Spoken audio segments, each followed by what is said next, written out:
السلام علیکم ویورز، میں ہوں شاکر سولنگی۔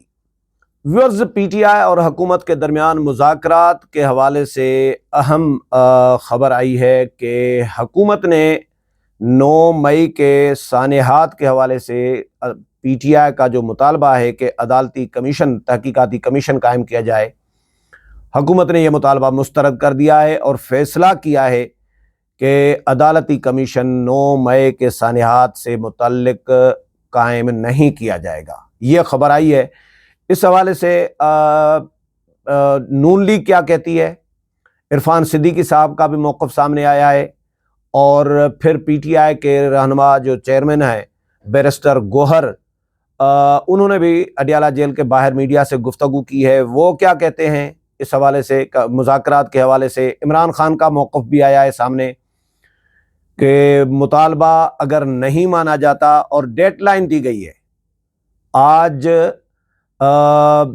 20 تاریخ ہو گئی اور 7 دن کا وقت دیا ہے، یعنی 27 تک کا، 28 کو پھر میٹنگ بلانی ہے یا 28 کو حکومت نے جواب دینا ہے۔ تو حکومت کہہ رہی ہے کہ ہم نے کوئی بیان، کوئی جواب ابھی تک تیار نہیں کیا۔ عرفان صدیقی صاحب کا موقف ہے کہ ابھی تک یہ خبروں میں صداقت نہیں ہے۔ تو خبریں یہ آئی ہیں کہ جی حکومت نے پاکستان تحریک انصاف کے مذاکراتی کمیٹی کے مطالبات پر جواب تیار کیا ہے، اور جواب میں کہا گیا ہے کہ جی 9 مئی 2023 سے متعلق واقعات کی تحقیقات کے لیے جوڈیشل کمیشن بنانے کا پی ٹی آئی کا مطالبہ مسترد کیا جاتا ہے۔ حکومت کی مذاکراتی کمیٹی نے پی ٹی آئی کے دو نکاتی مطالبات کا جائزہ لیا، ذرائع کا یہ کہنا ہے۔ اس دوران حکومتی مذاکراتی کمیٹی نے پی ٹی آئی کمیٹی کے لیے جواب تیار کیا ہے۔ حکومت نے 9 مئی سے متعلق جوڈیشل کمیشن نہ بنانے کا فیصلہ کیا ہے۔ حکومت کا موقف ہے کہ جی 9 مئی جی ایچ کیو پر حملہ، کور کمانڈر کے گھر پر حملہ ہوا، اس روز شہداء کے یادگاروں اور مجسموں کی بے حرمتی کی گئی۔ اس دن منظم منصوبہ بندی سے فوجی تنصیبات کو نشانہ بنایا گیا۔ حکومت کا موقف یہ بھی ہے کہ جی عدالتوں میں زیر سماعت مقدمات پر جوڈیشل کمیشن نہیں بن سکتا۔ بات تو درست ہے، جب سب جوڈس ہو کوئی معاملہ، عدالت میں زیر سماعت ہو، تو اس پر بات بھی نہیں کی جاتی، تو اس پر عدالتی کمیشن کیسے بن سکتا ہے؟ یہ موقف اسٹرانگ ترین موقف ہے۔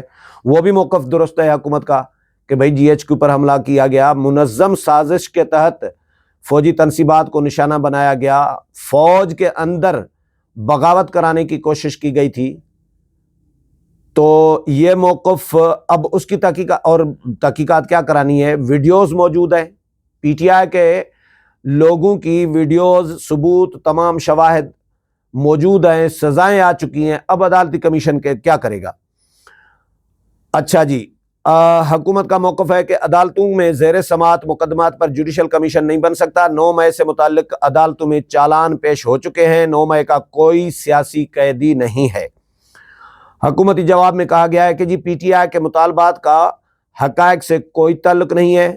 رانا ثناء اللہ بھی یہ بات کر چکے ہیں کہ یہ مطالبات نہیں ہے پی ٹی آئی کے، بلکہ چارج شیٹ ہے حکومت کے خلاف۔ ذرائع کے مطابق حکومت کے مذاکراتی کمیٹی کی جانب سے پی ٹی آئی کو جواب مذاکراتی کمیٹی کے چوتھے دور میں تحریری طور پر دیا جائے گا۔ گزشتہ ہفتے پی ٹی آئی نے حکومت کے مذاکراتی کمیٹی کے ساتھ ہونے والے تیسری ملاقات میں اپنا چارٹر آف ڈیمانڈ تحریری شکل میں پیش کیا تھا، جس میں پی ٹی آئی نے 2 الگ الگ انکوائری کمیشن بنانے کا مطالبہ کیا تھا۔ پی ٹی آئی نے تحریری چارٹر آف ڈیمانڈ مذاکراتی کمیٹی اجلاس میں پیش کیا تھا، جس میں پی ٹی آئی نے 9 مئی اور 26 نومبر پر جوڈیشل کمیشن کے قیام کا مطالبہ کیا تھا۔ پی ٹی آئی نے اپنے مطالبے میں حکومت کو ٹائم فریم دیتے ہوئے کہا تھا کہ جی حکومت جوڈیشل کمیشن پر 7 روز میں فیصلہ کرے۔ اس میں جیلوں میں قید سیاسی رہنماؤں اور کارکنوں کی رہائی کا مطالبہ بھی کیا گیا تھا۔ اس میں تحریک انصاف نے حکومت سے کمیشن آف انکوائری ایکٹ 2017 کے تحت کمیشن بنانے کا مطالبہ کیا تھا، اور کہا تھا کہ جی حکومت 2 الگ الگ کمیشن بنائے۔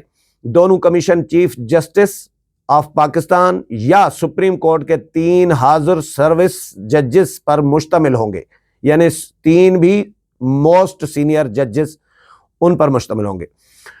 حکومت 7 روز کے اندر کمیشن قائم کرے۔ دونوں کمیشن کی کارروائی عام لوگوں اور میڈیا کے لیے اوپن رکھی جائے۔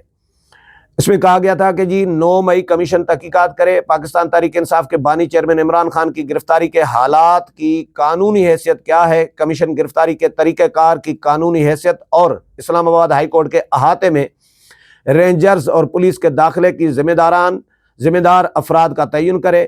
کمیشن عمران خان کی گرفتاری کے بعد ملک بھر میں پیش آنے والے واقعات، خاص طور پر ان حالات کی تحقیقات کرے جن میں افراد کے گروپز حساس مقدمات تک پہنچے۔ کمیشن حساس مقامات کی CCTV ریکارڈنگز کا جائزہ لے۔ کمیشن اگر CCTV فوٹیج دستیاب نہیں ہوتا کمیشن کو تو اس کی عدم دستیابی کی وجوہات کا تعین کرے۔ کمیشن 9 مئی کے واقعات کے سلسلے میں گرفتار کیے گئے افراد کو کس طریقے سے حراست میں لیا گیا، اس کی بھی تحقیقات کرے اور انہیں کس حالت میں رکھا گیا ہے، اس کا بھی جائزہ لے، اس کو بھی معلوم کرے۔ عرفان صدیقی صاحب کا موقف آیا ہے اس پہ، یہ تھا جواب جو حکومت نے تیار کیا ہے مبینہ طور پر۔ اب عرفان صدیقی صاحب کہتے ہیں، جو حکومتی کمیٹی کے رکن ہیں، وہ کہتے ہیں کہ جی اس کی بھی ذرائع کے حوالے سے خبر آئی ہے، ذرائع کے حوالے سے میڈیا میں آنے والی اس خبر میں کوئی صداقت نہیں ہے۔ عرفان صدیقی کہہ رہے ہیں کہ حکومتی کمیٹی نے PTI کے چارٹر آف ڈیمانڈ کے جواب میں اپنا موقف کوئی تیار کیا ہے۔ سوشل میڈیا ایکس پر انہوں نے اپنا بیان جاری کیا ہے عرفان صدیقی نے، اور کہا ہے کہ جی یہ خبر اور اس میں بیان کی گئی تمام تفصیلات بے بنیاد ہیں۔ اس وقت حکومتی کمیٹی میں شامل 7 جماعتیں باہمی مشاورت اور اپنی اپنی قیادت سے رہنمائی حاصل کرنے کے عمل میں مصروف ہیں۔ انہوں نے کہا کہ جی حتمی جواب تیار کرنے میں 1 ہفتہ مزید لگ سکتا ہے۔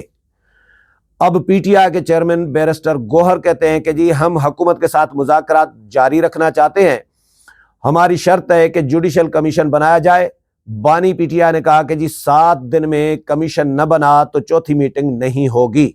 یہ عمران خان کا موقف آیا ہے بیرسٹر گوہر کے وساطت سے، اور وہ کہتے ہیں عمران خان صاحب کہ اگر 7 دن میں 9 مئی کے واقعات کی تحقیقات کے لیے عدالتی کمیشن نہ بنا تو چوتھی میٹنگ نہیں ہوگی، یعنی مذاکرات سے نہ ہی سمجھے۔ ہم حکومت کا انتظار کر رہے ہیں کہ وہ کیا پیش رفت کرتی ہے۔ اگر کمیشن نہیں بننے جا رہا تو مذاکرات کا کوئی فائدہ نہیں ہوگا۔ اڈیالہ جیل کے باہر میڈیا سے گفتگو کرتے ہوئے بیرسٹر گوہر نے کہا کہ جی عرفان صدیقی صاحب حکومتی مذاکراتی کمیٹی کے ترجمان ہیں، ان کے لیے مناسب نہیں ہے کہ وہ مذاکرات کو تعطل کا شکار کریں۔ ہماری جو ملاقات ہوئی تھی اس میں لا اینڈ آرڈر کی صورتحال پر بات ہوئی تھی، ملاقات پر ایشو کھڑا نہیں کرنا چاہیے۔ حکومت کو گھبراہٹ ہے کیونکہ یہ فارم 47 کی حکومت ہے، حکومت کو مذاکرات پر توجہ دینی چاہیے۔ ہم سمجھتے ہیں کہ مذاکرات کی کامیابی پاکستان کی کامیابی ہے۔ میں ہمیشہ کہتا ہوں کہ تحمل اور برداشت کے ساتھ مذاکرات پر فوکس کرنا چاہیے، بات آگے بڑھانے کے لیے جلد بازی کی بجائے تحمل سے کام لینا چاہیے۔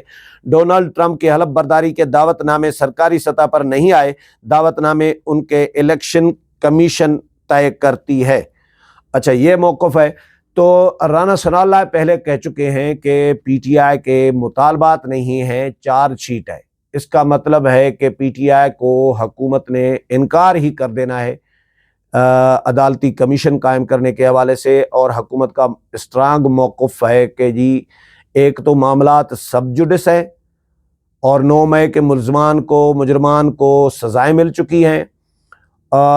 جو سب جوڈس معاملہ ہوتا ہے اس پر کوئی بات بھی نہیں ہوتی، تو پھر عدالتی کمیشن کیسے قائم ہو سکتا ہے؟ اور دوسرا یہ روز روشن کی طرح عیاں ہے بات کہ PTI کے لوگ ہی ملوث رہے ہیں GHQ پر حملہ کرنے میں، کور کمانڈر کے گھر پر حملہ کرنے میں، جناح ہاؤس پر حملہ کرنے میں، ISI کے دفتر پر حملہ کرنے میں، پشاور میں ریڈیو پاکستان کی عمارت پر حملہ کرنے میں، شہداء کے یادگاروں پر حملے کرنے میں، شہداء کے یادگاروں کی توہین کرنے میں، اور فوج کے اندر بغاوت پیدا کرانے میں۔ تو یہ تمام جو جرائم ہیں ان میں ملوث 5000 لوگ گرفتار کیے گئے تھے، اور 5000 میں سے پھر تفتیش کر کے نشاندہی کر کے تمام کے تمام اسٹرانگ مضبوط ثبوتوں کے ساتھ اور ویڈیوز کو دیکھ کر تقریباً کوئی 5000 میں سے 105 ہیں غالباً کہ 105 لوگوں کو سزائیں سنائی گئی ہیں، تو اب اس پر عدالتی کمیشن نہیں بن سکتا۔ اب دیکھتے ہیں کہ 7 دن کے بعد حکومت کے اور پی ٹی آئی کے مذاکرات کا کیا نتیجہ نکلتا ہے۔ اگلے پروگرام میں پھر ملاقات ہوگی، تب تک اجازت چاہتا ہوں، اللہ حافظ۔